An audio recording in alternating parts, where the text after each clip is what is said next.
Is it really possible to walk in perfection? Is it really possible to be perfect?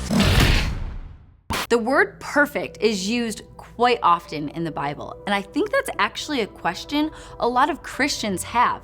Well, let's take a look at the Bible and see what Romans 12:2 says. And do not be conformed to this world, but be transformed by the renewing of your mind, that you may prove what is that good, acceptable, and perfect will of God. The Bible talks a ton about stewardship, and we realize as Christians, we have to steward both the natural and the spiritual. I think a lot of times what happens is as Christians, we start our walk with God and we get the stewardship that lands in our hands and we're hoping for like the 100-fold stewardship. But what we have to realize is God always works line upon line and precept upon precept. He doesn't just throw a ton of stewardship in our hands, one that we're not really capable or willing of stewarding, and say, go try to do this and fail at that. But God gives you an area of stewardship and says, here's this stewardship. I want to see how you steward this. And then he adds more. And then when you steward that, he adds more. And then when you steward that, he adds more. But a lot of times you're kind of hoping that God just like throws all the awesome stewardship into your hand. But we have to understand that the God who created the heavens and the earth also created you and me, and he knows us better than we ever could even know ourselves. So when he knows us, he knows what we're capable of stewarding. So he puts that into our hands. And as we grow and as we mature, he adds to that stewardship. As we grow and mature, we get that stewardship, and it kind of builds and builds and builds. So as our stewardship grows, we have to understand that God sees that and he knows us, and as our stewardship grows, he gives us that responsibility. Another area in life as Christians is knowledge. See, when Eve was in the garden, if we go back to the way beginning, when she was in the garden, she went to this tree, and it was the tree of knowledge of good and evil.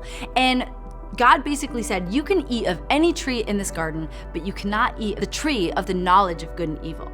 So when she goes to this tree, she has a conversation with the serpent, and the serpent says, well, hey, God said he doesn't want you to eat of this tree because he knows that when you eat of it, your eyes are going to be opened and you're going to know. See, God wants to reveal things to us, but he reveals things to us like knowledge in the time that he knows that we're ready and capable of having that time to be revealed to us. I think about a child. If you think about children, they're not born with maturity. Obviously, they're children. I don't expect the same thing of my 3-year-old that I expect of my 7-year-old, because my 7-year-old is well capable of brushing her own teeth, but my 3-year-old, he kind of goes in there and just slops his toothbrush around and throws it in the sink, and obviously I don't want him to get cavities. So I take my 3-year-old and I kind of have to walk him through that responsibility. My 7-year-old, she's already walked through it. She's already at the place where she can brush her teeth for herself. So we have to understand in our relationship with God,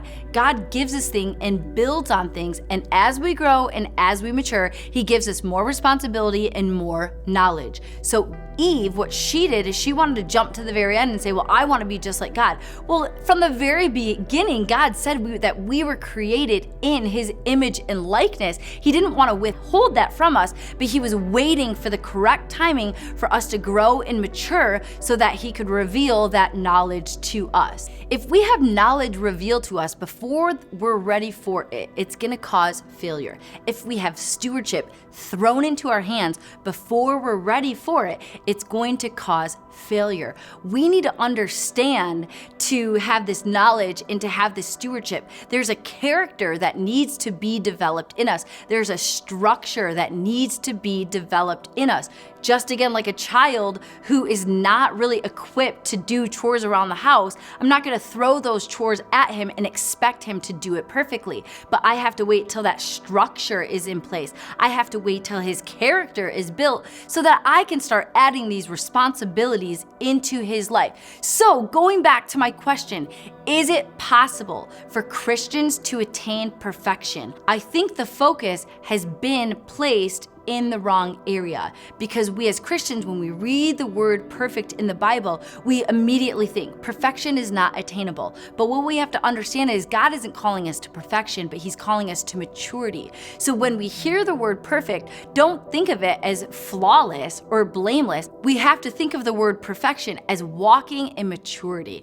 And God has called us not to operate as slaves and not to operate as little children, but eventually he has called us to operate as sons of God and joint heirs with him so that we can start walking in that fullness, in that maturity that he has for us. When we're walking towards this place of maturity or perfection, right? It's that maturity that God's calling us to. When we're walking to that place of maturity, the amazing thing is it doesn't mean that we're not gonna have mistakes. It doesn't mean that we're gonna just walk perfect. But when we make mistakes, we understand that we have God's grace there for us to help us come out of that place and get back on track to walking that place of maturity. What a lot of Christians do though is when we think that the word perfect is unattainable, we think that God's grace is there to kind of just allow us to do the same things over and over and over again. And it's kind of like you sin and then God's grace gets you back up. You sin and then God's grace gets you back up. We need to allow God's grace to get us back up and not keep doing the same thing over and over again like a child would do, but we learn from those mistakes. We learn from those failures and we build on it through God's grace to bring us to that place of maturity. So I want to encourage you today that the place of maturity is attainable, and not only is it attainable, but it's something that God has called for each and every one of us. But we have to work through the stewardship. We have to work through the responsibility. We have to work through our character. We have to work through the structure of life so he can give us that knowledge